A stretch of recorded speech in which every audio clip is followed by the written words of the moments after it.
You're going to think I'm crazy for this one, but hear me out. Please, don't judge me, all right? I know it was reckless, maybe even stupid, but I had to know. I had the money for it. So what's the harm, right?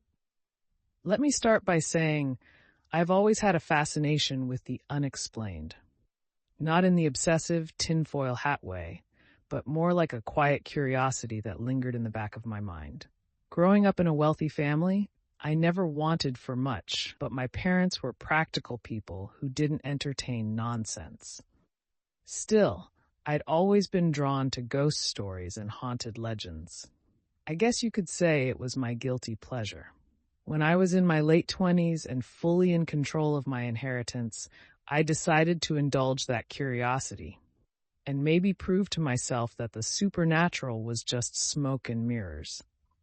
So I did something ridiculous. I spent $1 million to hire the world's most infamous ghost hunter for what would become the most harrowing experience of my life.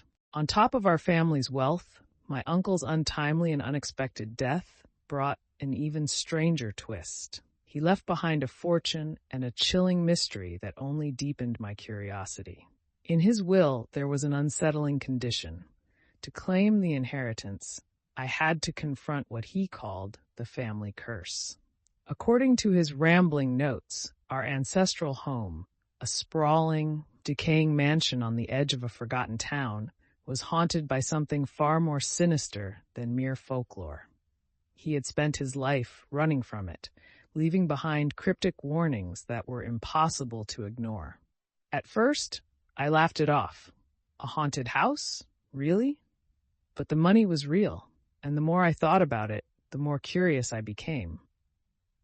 Maybe it was just an elaborate joke, but part of me wanted to know why my uncle was so insistent on this strange stipulation.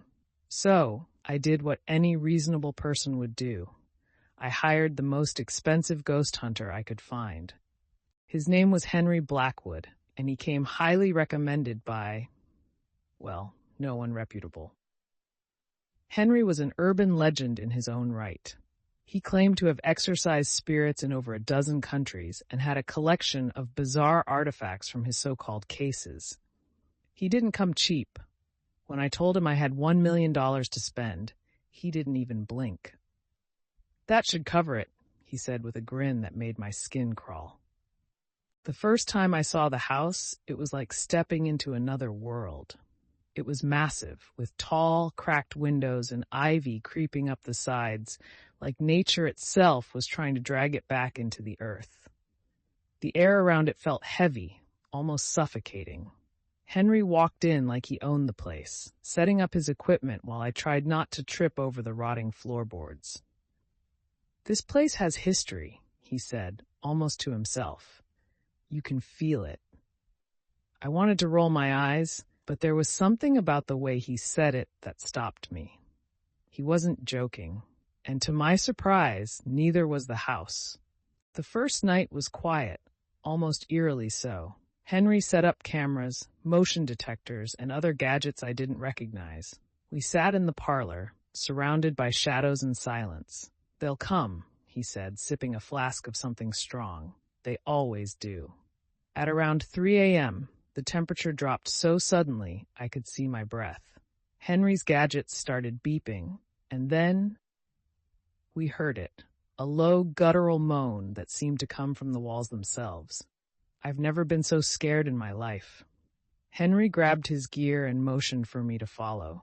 We ended up in the basement, a place I hadn't even known existed. The air was thick with the smell of damp earth and something else, something metallic, like blood. Henry shined his flashlight on the far wall, revealing a series of strange symbols carved into the stone. "This isn't good," he muttered, his face pale. "This is very, very bad." Before I could ask what he meant, the flashlight flickered and went out. The room plunged into darkness, and then chaos. Someone whispered my name. I felt a hand on my shoulder, but when I turned, there was no one there. Henry was shouting, but I couldn't make out the words. And then, just as suddenly as it started, it stopped. Over the next few days, things only got worse. Doors slammed shut on their own, objects moved when no one was looking, and the whispers grew louder. Henry seemed to thrive on the chaos, claiming it was the strongest manifestation he'd ever encountered. But I was falling apart. I couldn't sleep, couldn't eat. The house was consuming me, just like it had consumed my uncle. On the seventh night, Henry decided to perform a cleansing ritual. He said it was the only way to banish the entity. I didn't know if I believed him, but I was desperate. The ritual took place in the basement, where it all began. Henry lit candles, drew symbols on the floor, and started chanting in a language I didn't recognize. At first, nothing happened. Then the room shook violently, and the symbols on the wall began to glow. A figure emerged from the shadows, its face twisted in a grotesque grin. It pointed at me, and in a voice that sounded like 1,000 screams, it said, "You're next." I don't remember much after that. When I came to, I was outside, the house engulfed in flames. Henry was nowhere to be found. The authorities said it was a gas leak, but I know the truth. The house didn't want to be cleansed. It wanted to be left alone. It's been years since that night, but I still can't escape the memories. I've tried to move on, but sometimes, late at night, I hear whispers. They're faint, but they're there. And I can't help but wonder, did I bring something back with me? If you've ever had a similar experience, I want to hear about it. Share your story in the comments below, and let me know if there's a haunted location you think I should investigate next. But let me give you one piece of advice. Some doors are better left unopened. When people talk about haunted hotels, they usually think of flickering lights or the occasional cold spot in the hallway. But what happened to me at the Menger Hotel in San Antonio was on a completely different level. I went in as a skeptic, hoping to spend a weekend indulging in ghost stories for fun. By the time I left, I wasn't sure I'd ever sleep soundly again. It all started as a casual trip. A friend of mine had been raving about how the Menger Hotel was one of the most haunted places in America. Built in 1859, it had seen its fair share of history and tragedy. The stories were everywhere. A maid who walked through walls, a man in a military uniform pacing the halls, and even sounds of phantom footsteps in empty corridors. It sounded like a perfect mix of history and a good scare. I booked room 305, one of the more infamous rooms known for unexplained activity. Guests claimed to hear whispers at night, and some even reported waking up to see a woman standing at the foot of their bed. To me, it sounded like good marketing, and I was ready to debunk it. The first night was uneventful. The room itself was beautiful in an old-world kind of way, with antique furniture and high ceilings. I didn't hear any whispers or see any shadowy figures. But then, around 2 a.m., I heard it, a soft knock on the door. It was so faint I almost dismissed it as my imagination. But then it happened again. I got up, opened the door, and nothing. The hallway was empty. I brushed it off and went back to bed, but the knocking continued. Every time I opened the door, there was no one there. By 4 a.m., I was starting to get annoyed. I decided to leave the door slightly ajar, thinking maybe it was just the wood settling or the wind. That was a mistake. The moment I laid back down, I heard the door creak open wider. I sat up, heart pounding, and saw the faint outline of a figure standing just outside the doorway. I froze. The figure didn't move, didn't make a sound. Then, as quickly as it appeared, it vanished. The next day, I tried to rationalize what I'd seen. Maybe I was half asleep, or maybe it was a trick of the light. I spent the day exploring the hotel, hoping to shake off the uneasiness. The staff were more than happy to share their own experiences. One housekeeper told me about a spirit named Sally, a chambermaid who'd worked at the hotel in the early 1900s. According to her, Sally loved to play harmless pranks on guests, like moving their belongings or knocking on doors late at night. Harmless pranks. That's what I told myself as I returned to room 305 that evening. But that night, things escalated. Around midnight, I heard whispering. It was faint at first, like someone murmuring just out of earshot. I couldn't make out the words, but it was unmistakable. Then, the temperature in the room dropped so suddenly I could see my breath. The whispers grew louder, and the antique mirror on the wall began to rattle. I grabbed my phone and started recording, desperate to capture evidence. As I panned the room, the whispers stopped. For a moment, everything was still. Then, my phone's flashlight flickered and the mirror shattered. I bolted out of the room, leaving everything behind. The staff were understanding, almost too much so. They offered me a different room, but I declined. I spent the rest of the night in the lobby, wide awake and clutching a cup of coffee like my life depended on it. The next morning, I checked out early. Before I left, one of the staff members pulled me aside. "You're not the first," she said quietly. "Room 305 has always been active, but it's never malevolent, just curious." Curious. That's one way to describe it. But I'm not sure curiosity explains the figure I saw, the whispers I heard, or the mirror that shattered before my eyes. Whatever it was, it wanted to make itself known. It's been a few years since that weekend, but I still think about the Menger Hotel. I wonder if Sally was really the one behind it all, or if something else is lingering in those halls. One thing's for sure, I won't be staying there again. If you've ever experienced something similar, I'd love to hear your story. Leave a comment below and let me know if there's another haunted location you think I should explore. Just don't expect me to spend another night in room 305. I booked my stay at the Lord Baltimore Hotel for one reason: the hauntings. Nestled in the heart of Baltimore, Maryland, this iconic building boasts nearly a century of history, and with it, some of the most chilling ghost stories I've ever heard. I didn't come here as a skeptic. I came as someone who wanted to believe, someone who'd read every tale of spirits roaming its halls and wanted to experience it for myself. But I didn't expect the ghosts to be so eager to make their presence known.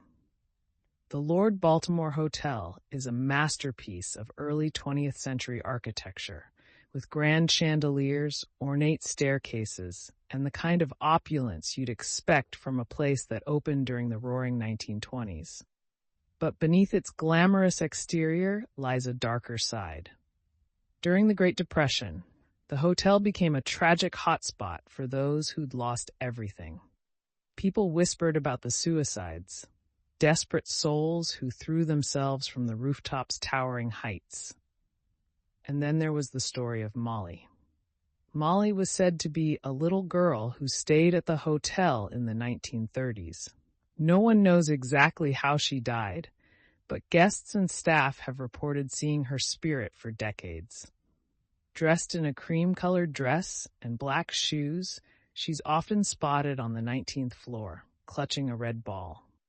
Some say she's searching for her parents. Others claim she's protecting the hotel from something far darker. I'd heard the stories, and that's why I specifically requested a room on the 19th floor. The first night, I set up a few cameras and an audio recorder, hoping to capture evidence. At first, everything seemed normal. The room was quiet, almost too quiet, and the air had a faint chill despite the hotel's modern heating system. I tried to sleep, but around 3 a.m., I was startled awake by the sound of a bouncing ball. It was faint, rhythmic, and unmistakable. My heart raced as I grabbed my flashlight and opened the door. The hallway was empty. The sound had stopped.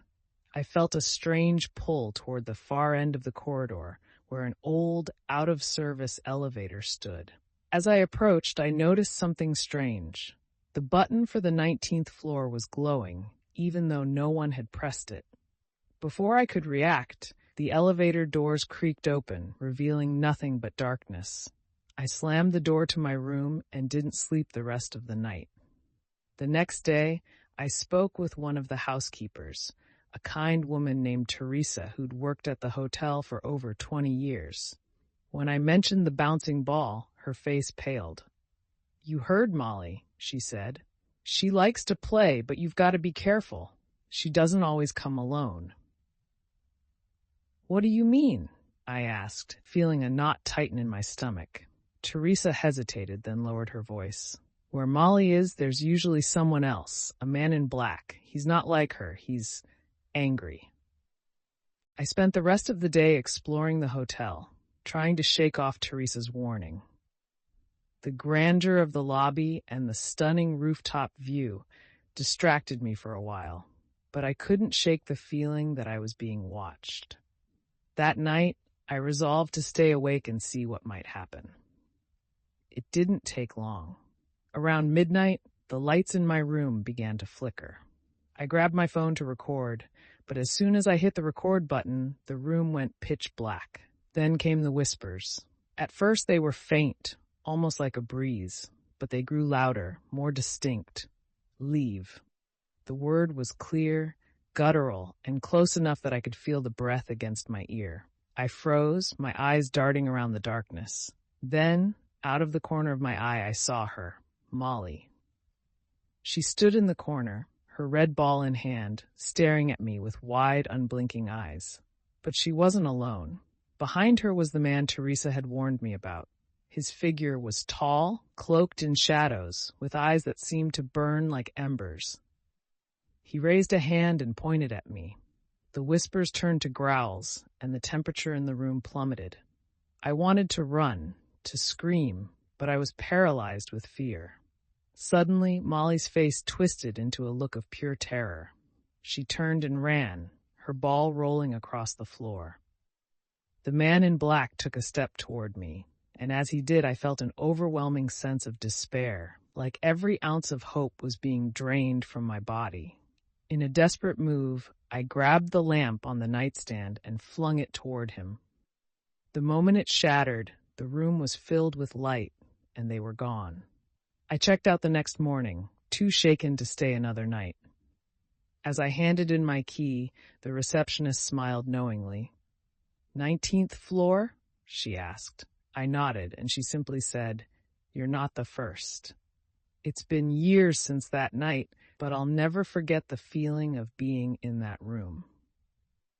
The Lord Baltimore Hotel is a place where history and the supernatural collide, where the past refuses to stay buried.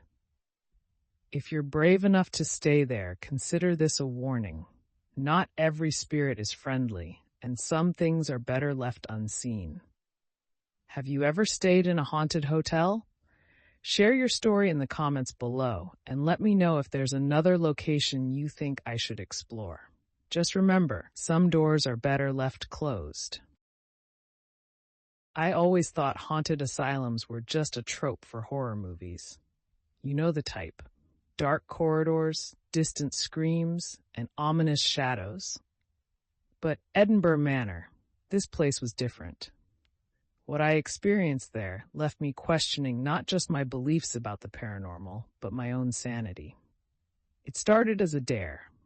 A few friends of mine were planning a weekend road trip to explore some of the most haunted places in the Midwest, and Edinburgh Manor, tucked away in the quiet town of Scotch Grove, Iowa, was the crown jewel of their list. Built in 1910, the manor once housed the mentally ill, the elderly, and anyone society deemed unfit. Over 150 documented deaths occurred there, and countless others were likely lost to time. The stories surrounding the place were chilling. Shadows that followed you, disembodied voices, and the infamous other hallway. A section of the building so disturbing even experienced ghost hunters refused to enter it. At first, I wasn't sure I wanted to go, but I'd been trying to push myself out of my comfort zone, and my friends wouldn't let up. "Come on," they said. "You might actually see something." I wish I hadn't. The drive to Edinburgh Manor felt like entering another world. The closer we got, the quieter it became. Even the wind seemed to hold its breath. When we pulled up to the manor, the sight of it took my breath away. The building loomed like a sleeping giant, its weathered brick facade and shattered windows a stark reminder of its grim history. As we stepped inside, the air changed, thicker, heavier, like stepping into a vacuum. Our guide, a local historian named Rick, gave us a quick rundown of the manor's history. He spoke about the patients who had lived and died there and the mysterious disappearances of several staff members over the years. But it was his warning about the other hallway that stuck with me. "Stay out of it," he said firmly. "There's something wrong there. I've seen grown men break down after just a few minutes inside."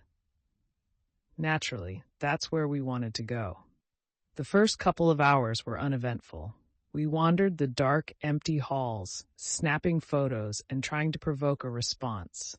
My friends laughed and joked, their nervous energy bouncing off the peeling walls. But as the night went on, the mood shifted. The laughter stopped, replaced by uneasy silence. It was as if the manor itself was waking up. We heard footsteps echoing in the distance, but every time we checked, there was no one there. Doors creaked open on their own, and cold spots appeared out of nowhere. At one point, my friend Rachel swore she felt someone brush past her, even though she was standing alone. And then we found the other hallway. It was unmarked, almost hidden behind a stack of broken furniture. The air around it felt wrong, like static electricity before a storm. As we stepped into the hallway, a sense of dread washed over me. The temperature plummeted, and the walls seemed to close in. My flashlight flickered, casting eerie shadows that danced just out of reach. About halfway down, we came across a door. It was slightly ajar, and from inside, we heard a faint humming sound. It wasn't mechanical. It sounded like a child humming a nursery rhyme. Rachel, always the bravest of us, pushed the door open. The room was empty except for an old metal bed frame and a single wooden chair. But the humming continued, louder now, coming from everywhere and nowhere at once. That's when I saw it. A figure standing in the corner, shrouded in darkness. It didn't move, didn't make a sound, but I felt its eyes on me, heavy and hateful. I couldn't breathe, couldn't look away. My heart was pounding so hard I thought it might burst. "We need to leave," I managed to whisper, but no one else moved.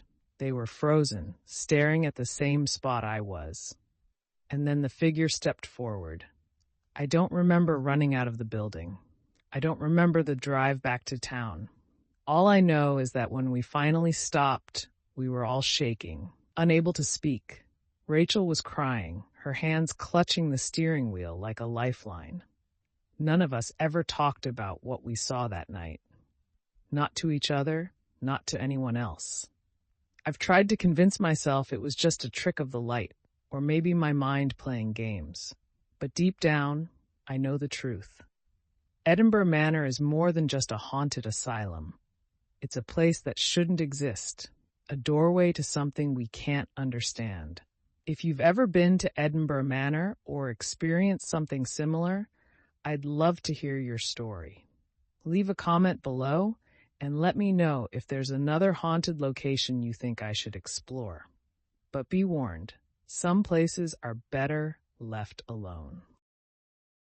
I've always been a fan of H.P. Lovecraft's work. His stories of ancient, incomprehensible horrors have a way of sticking with you like a shadow that follows you home. So when I heard there was a real-life house that supposedly inspired one of his most famous tales, I knew I had to see it for myself.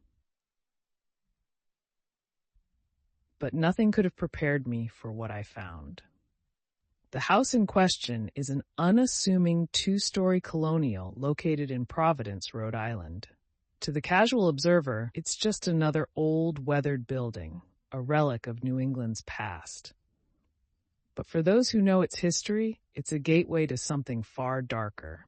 Lovecraft himself once described the house in a letter, calling it a place where the air seems to hum with unseen malice.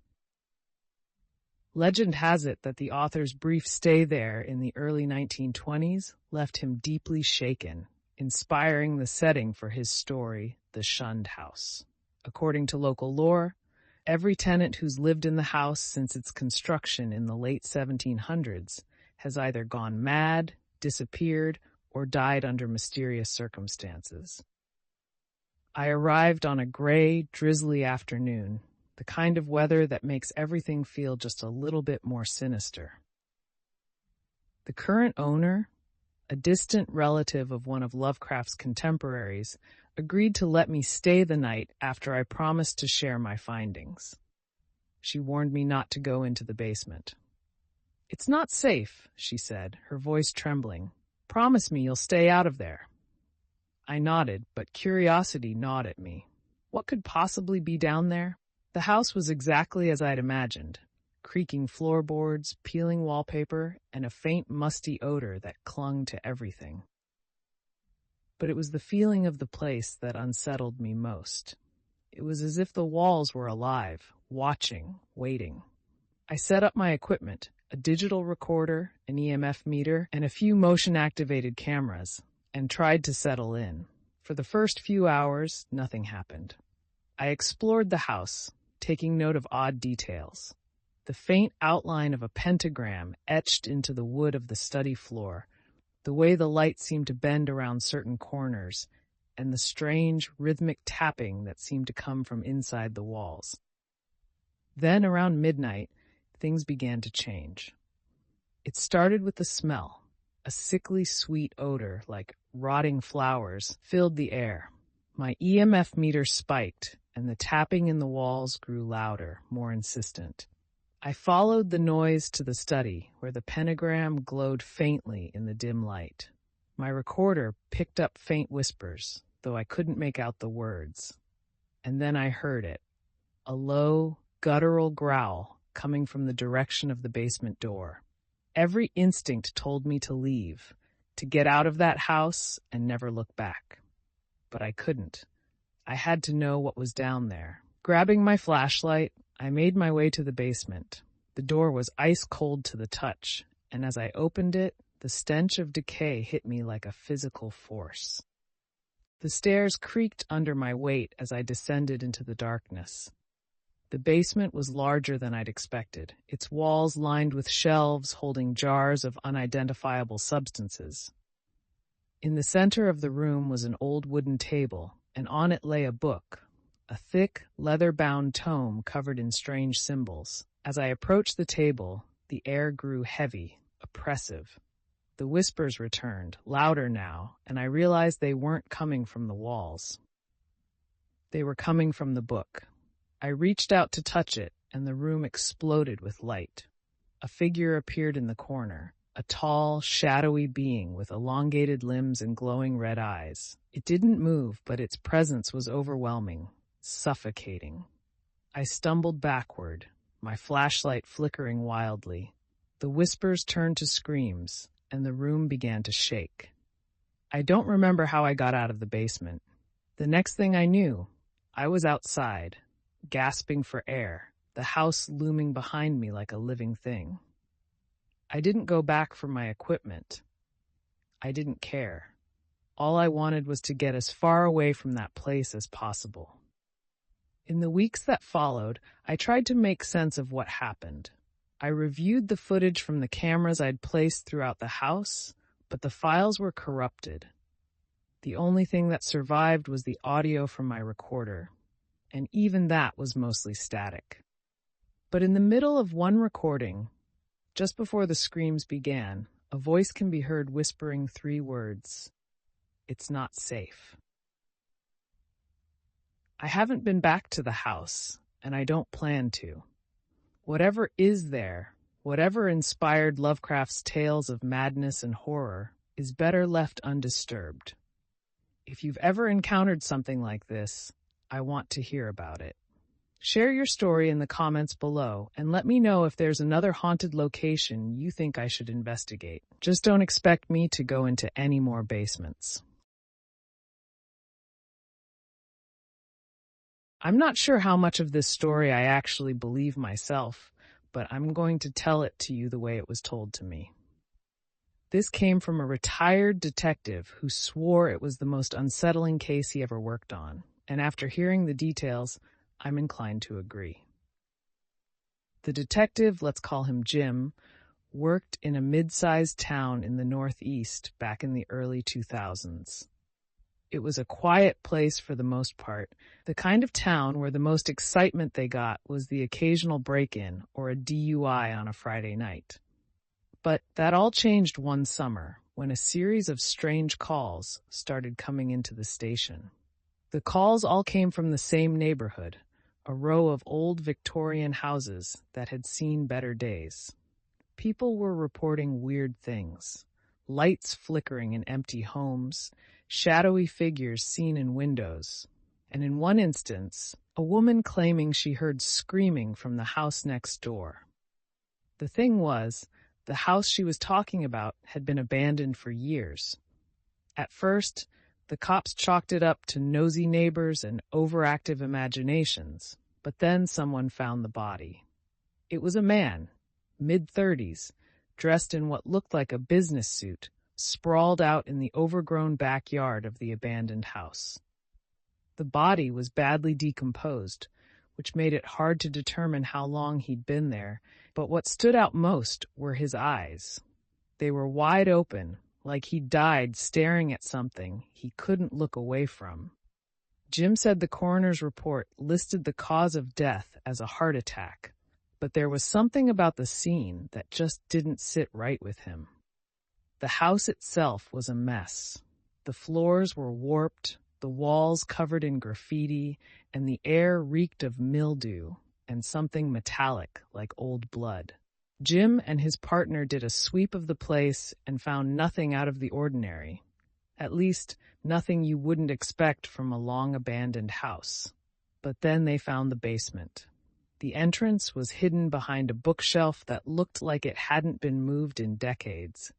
The stairs leading down were steep and narrow, and the air got colder with every step. Jim said he'd been in plenty of basements before, but something about this one made his skin crawl. It was dark, damp, and lined with shelves holding old jars filled with who knows what. In the center of the room was a single wooden chair, facing a wall covered in what looked like scribbled symbols and phrases in a language he didn't recognize. And then there was the mirror. It was large, taking up nearly the entire opposite wall and framed in ornate gold that had tarnished over time. Jim said the moment he saw it, he felt this overwhelming sense of dread. The glass was cracked in several places, but the cracks didn't seem random. They formed a pattern, almost like a spider web, with a dark, empty void at its center. Jim and his partner didn't know what to make of it. They took photos, bagged some of the jars for evidence, and left the house with plans to come back the next day. But that night, Jim couldn't sleep. He said he kept seeing the mirror in his mind, and every time he closed his eyes, he felt like he was being watched. The next day, they went back to the house, but it was different. The basement was gone. I'm not kidding. Jim swore up and down that the entrance behind the bookshelf was nowhere to be found. It was just a solid wall. His partner thought he was losing it, but Jim knew what he'd seen. They even checked the photos they'd taken the day before, but every shot of the basement was just black, like the camera hadn't captured anything at all. Things got weirder after that. Jim started having nightmares about the mirror. In the dreams, he'd be standing in front of it, and his reflection would move on its own, grinning at him with this twisted, almost inhuman expression. He said the dreams got so bad that he eventually had to take a leave of absence from work. But the strangest part, people in the neighborhood started reporting more strange activity, Lights turning on in the house at night, shadows moving past the windows, and in one case, a kid saying he saw someone staring at him from the attic. Eventually, the house was torn down. The official reason was that it was a safety hazard, but Jim always suspected there was more to it. He said he tried to move on with his life, but every now and then he'd hear about similar cases in other towns. Houses with basements that disappeared, mirrors that didn't reflect right, and people who just weren't the same after going inside. Jim retired a few years later and moved to Florida, but he told me he still has nightmares sometimes. And every so often, he'll wake up to find his bedroom mirror covered in condensation. I heard this story from a guy I met at a bar a few years back. He'd been through some things you could tell just by looking at him. He had this haunted look in his eyes, like he'd seen something he couldn't unsee. He swore up and down this story was true, and by the end of it, I wasn't sure whether to believe him or never sleep again. He said it all started when he moved into a new apartment. Nothing fancy, just a one-bedroom in an old building downtown. The kind of place where the floors creak, no matter how careful you are, and the pipes bang in the walls when someone upstairs takes a shower. It wasn't perfect, but it was cheap, and that was all he cared about at the time. The first few nights were uneventful. He unpacked his boxes, set up his furniture, and started to settle in. But then he started noticing things, little things at first. His bedroom door, which he always closed before bed, would be open in the morning. Lights he was sure he'd turned off would be on when he woke up. And there was this smell, faint but unmistakable, like damp earth and rotting leaves that seemed to come and go without warning. He figured it was just the quirks of an old building. Drafty doors, faulty wiring, maybe something dead in the walls. But then he started hearing it. Every night, just as he was about to drift off to sleep, there'd be this noise. A soft, rhythmic tapping, like someone gently drumming their fingers against the wall. It always came from the same spot, right above the headboard of his bed. He'd turn on the light, but there'd be nothing there. Just the old, peeling wallpaper and the cracks in the plaster. It went on like that for weeks. He'd try to ignore it, but it got harder and harder to sleep. The tapping was getting louder, more insistent, and he started feeling this presence, like he wasn't alone in the room. He even tried moving his bed to the other side of the room, but it didn't help. The tapping just followed him. One night, he'd had enough. He grabbed a chair, climbed up, and started banging on the wall, yelling for whoever or whatever it was to knock it off. But the moment his fist hit the plaster, the tapping stopped. Completely. And then he heard something else. Breathing. Slow, shallow, and rasping, like someone struggling for air. It was coming from the other side of the wall. He'd never felt fear like that before. He backed away, grabbed his phone, and called the landlord. The guy showed up the next morning with a maintenance worker, and they opened up the wall to check for animals or anything else that might be causing the noise. They didn't find any rats or squirrels. What they did find was worse. Behind the wall, there was a small, hollowed-out space, barely big enough for a person to crouch in. And inside that space was a mattress, a pile of old blankets, and a scattering of empty food wrappers. It looked like someone had been living there. For how long, no one could say. The landlord was horrified. He changed the locks on the apartment and promised my friend he'd be safe. But my friend couldn't shake the feeling that something was still wrong. The tapping might have stopped, but the presence hadn't. He'd wake up in the middle of the night, heart racing, sure that someone was standing over him, watching. And the smell, that damp, earthy smell, was stronger than ever. One night, he woke up to find his bedroom door wide open. He was sure he'd locked it before going to bed. He got up to close it, and that's when he saw it. A shadow, darker than the darkness around it, standing at the end of the hallway. It didn't move, didn't make a sound. It just stood there, waiting. He froze, too scared to even breathe. And then slowly it started to move toward him. He doesn't remember what happened after that. The next thing he knew, it was morning, and he was lying on the floor of his living room, the front door wide open. He packed up his stuff and left that day, didn't even bother to give notice. He moved in with a friend for a while and eventually found a new place. But he still can't sleep unless every door and window in the house is locked and bolted. And even then, he says, he sometimes wakes up in the middle of the night, sure that something is waiting just outside his door.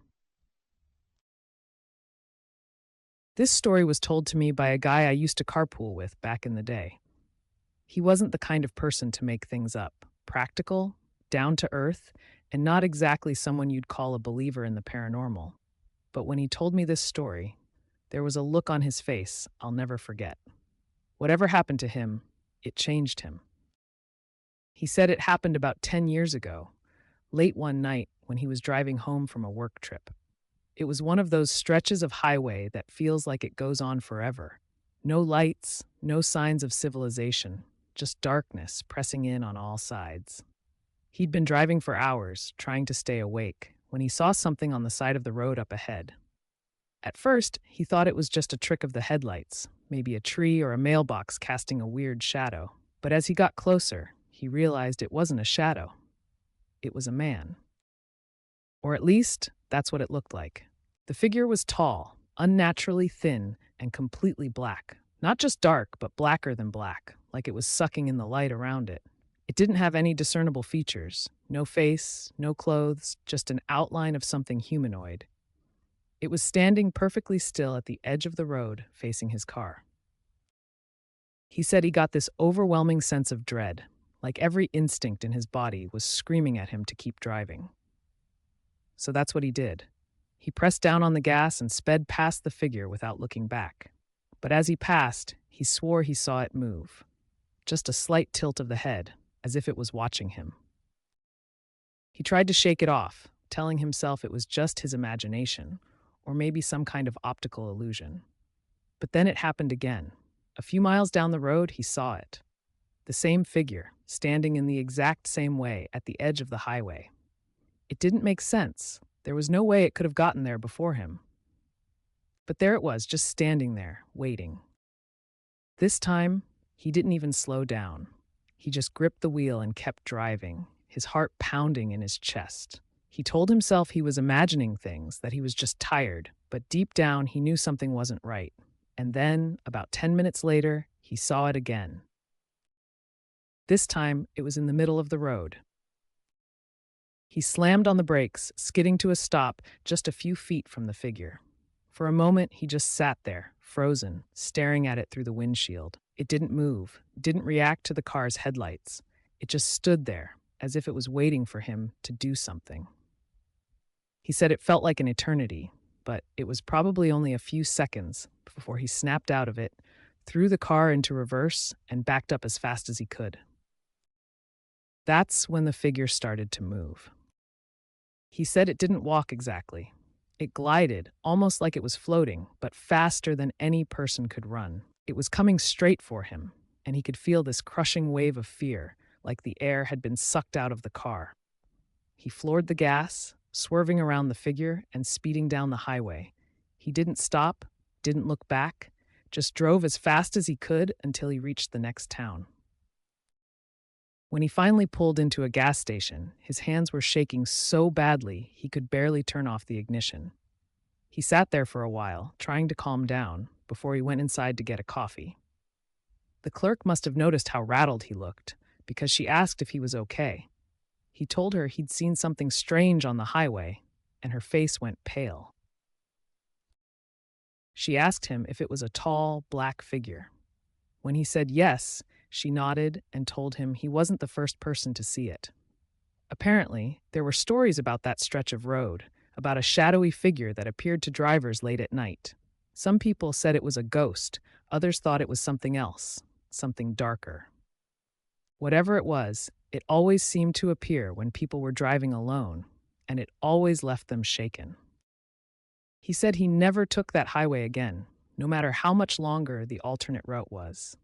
Even now, years later, he still gets nervous driving at night, and every so often, he'll have nightmares about that figure standing in the middle of the road, waiting for him. If you've ever had a strange or chilling encounter on the road, share your story in the comments below. Who knows, your experience might be just as unsettling as this one. And ever so often, he'll have nightmares about that figure, standing in the middle of the road, waiting for him. If you found this story gripping, check out our other video on eerie encounters. You won't want to miss it. You know, I never really bought into ghost stories. I'd laugh them off, saying people had overactive imaginations. But then I got this email from a fan named Laura. Her story? Let's just say it made me think twice about ever looking into a mirror the same way again. Laura grew up in an old Victorian house in a small New England town. It was one of those creaky, drafty places where you could hear footsteps on the floorboards even when no one else was home. Her bedroom had this massive, antique mirror that had been passed down through her family for generations. It dominated the room, reflecting the bed, the closet, and part of the window. She told me she started noticing odd things when she was about 14. At first, it was subtle, a flicker of movement in the mirror that didn't match what was happening in the room. She brushed it off thinking it was her imagination. But then one night, she saw it. A shadow, not her shadow. It was tall, unnaturally thin, and just wrong. It stood in the corner of the mirror, unmoving, while she sat frozen in bed. It felt like it was watching me, she wrote. I wanted to look away, but I couldn't. I felt paralyzed. For months, this shadowy figure appeared off and on, always in the mirror, always in the same spot. Laura's parents didn't believe her when she told them about it. Her dad even joked that it was probably just her reflection playing tricks on her. But one night, the shadow moved. It didn't stay in its corner. It stepped closer to the glass and closer to Laura. The night it finally broke her, she had woken up around 3 a.m., drenched in sweat. She glanced at the mirror and saw the shadow standing right behind her reflection. Only, it wasn't just a shadow anymore. She could see the outline of bony fingers pressing against the glass, as if trying to push through. That was the night she begged her dad to get rid of the mirror. He relented, and the mirror was sent to the attic. Laura said she never saw the shadow again, but to this day, she refuses to be in a room with a mirror at night. Another fan, Jack, sent me a story about his time working as a stagehand at an old theater in Chicago. Built in the early 1900s, the place was steeped in history, and as Jack soon found out, more than a little haunted. The crew often joked about Eleanor, the ghost that supposedly haunted the theater. She was said to be a young actress who died in a fire during a performance back in the 1930s. Jack didn't take the stories seriously, that is, until he had his own encounter. One night, after a late rehearsal, Jack stayed behind to clean up the stage. He was alone in the building, or so he thought. As he was coiling up some cables, he heard the distinct sound of footsteps above him, coming from the catwalk. He called out, thinking it was a coworker, but no one answered. I climbed up to check it out, Jack wrote, and that's when I saw her. Standing on the far end of the catwalk was a woman in a flowing, old-fashioned dress. She was staring down at the stage, completely still. Jack's first thought was that someone was pulling a prank, but as he started walking toward her, she vanished. Not faded away, vanished. 1 second she was there, the next she wasn't. Jack rushed back down to the stage, his heart pounding.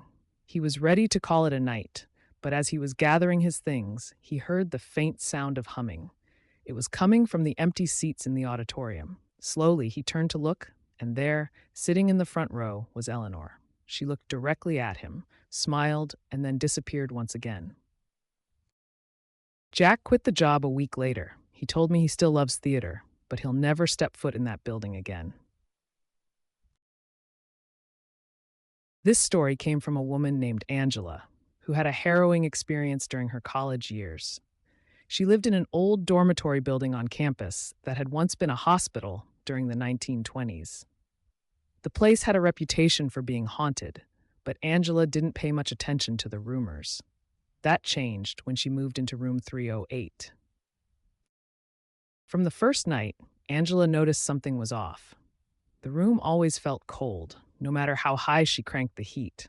But it wasn't until she started hearing the whispers that she realized something was seriously wrong.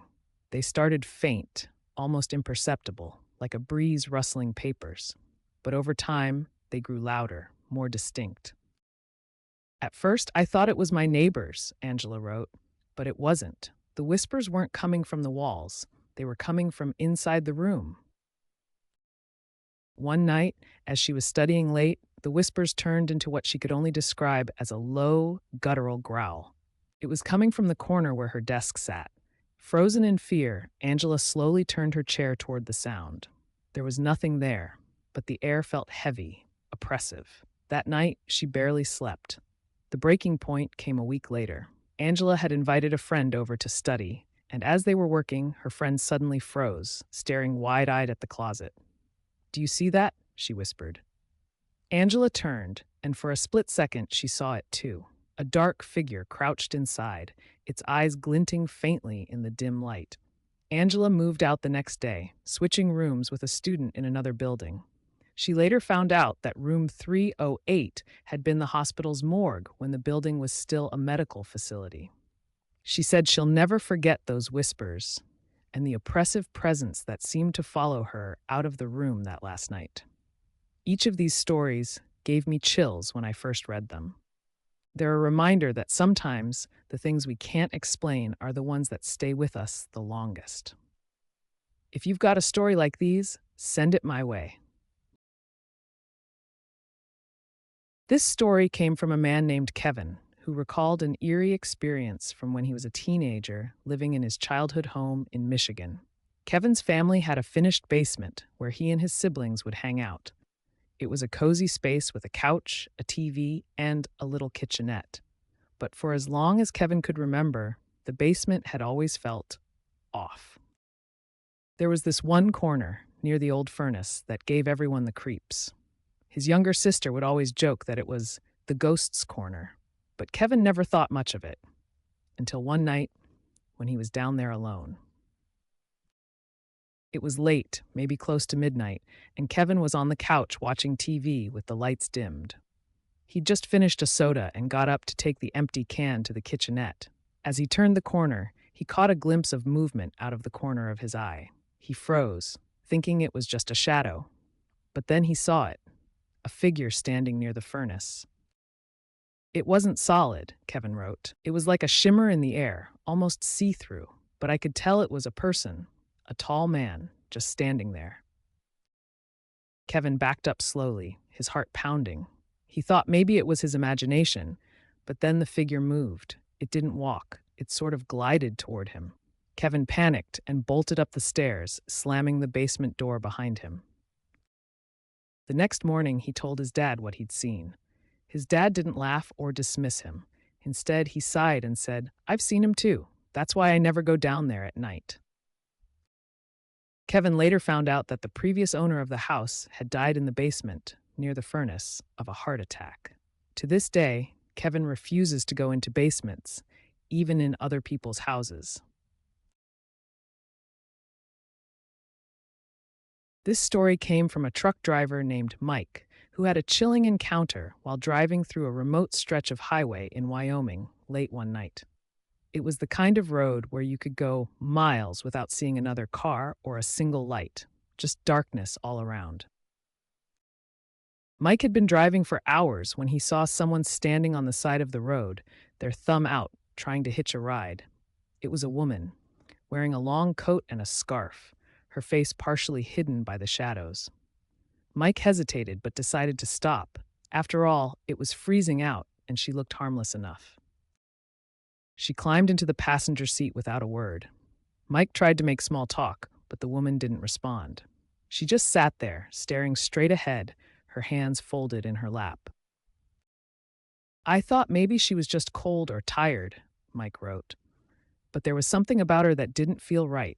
The air in the cab felt heavy, like I could barely breathe. As they drove, Mike started to feel more and more uneasy. He glanced at her occasionally, and each time she seemed a little less solid. By the time they reached the next town, she was almost transparent. Panicking, Mike pulled over and turned to look at her, and she was gone.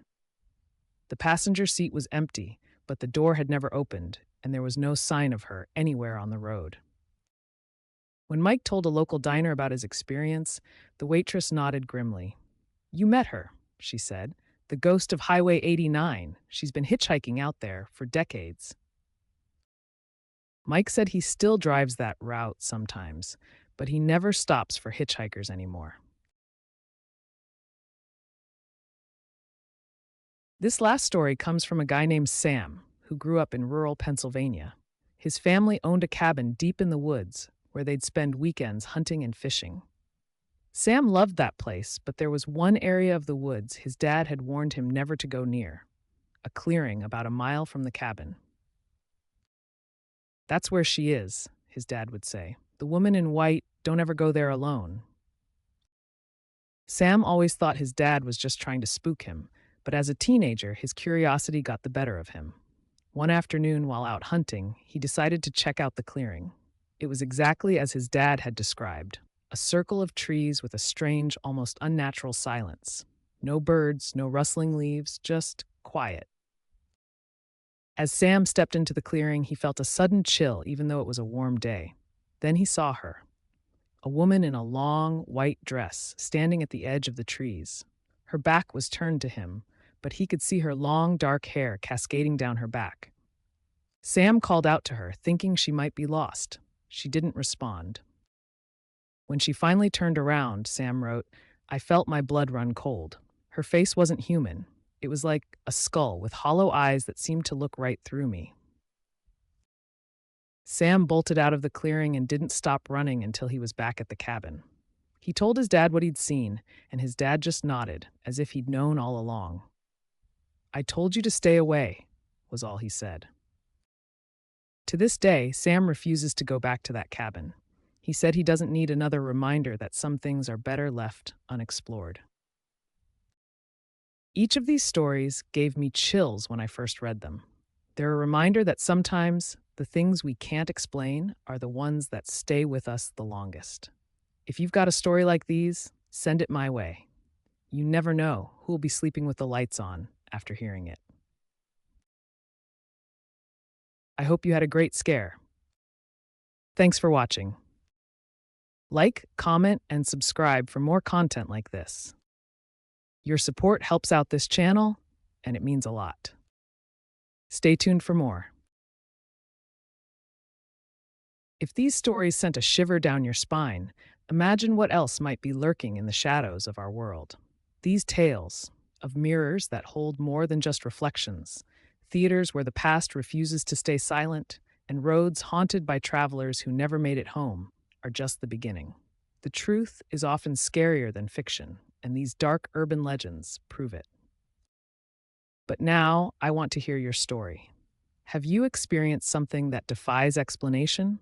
A ghostly encounter? An unexplainable chill? Or maybe, like the people in these stories, you've seen something you'll never forget. Send me your story at your email or link, and it just might be featured in my next video. And don't forget to subscribe, like this video, and share it with anyone who loves a good scare. Who knows? You might help someone uncover a chilling truth they've been avoiding. Thanks for watching, and remember, some legends are terrifyingly real.